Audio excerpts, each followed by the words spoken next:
பெரிது பெரிது புவனம் பெரிது. அப்படியா? இல்ல, புவனமோ நான்முகன் படைப்பு. நான்முகன் திருமால் உந்தையில் பிறந்தோன், திருமால் அலைக்கடல் துயின்றோன், அலைக்கடல் சிறுமுனி கலசத்துள் அடக்கம், சிறுமுனி கலசமோ புவியில் சிறுமண், புவியோ அரவினுக்கு ஒரு தலைபாரம், அரவு உமையவள் சிறுவிரல் மோதிரம், உமையவள் ஈசன் உள்ளடக்கம், ஈசன் தொண்டர் உள்ளடக்கம். தொண்டரின் பெருமையை சொல்ல வேண்டுமோ? அவ இப்ப பாரதிதாசன் தான் பெரியவர், அப்படி சொல்லலாம். தொண்டு ரொம்ப பெருசு. ஆனால் வள்ளுவனிடத்தில் கேட்டால் பெருசு எது தெரியுமா? உலகத்திலேயே, இந்த பிரபஞ்சத்திலேயே ரொம்ப பெருசு எதுனா பெண். பெண்ணின் பெருந்தக்க யாவுல.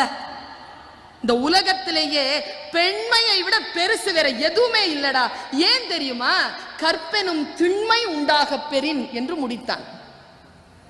கற்பு என்கின்ற அந்த நிலை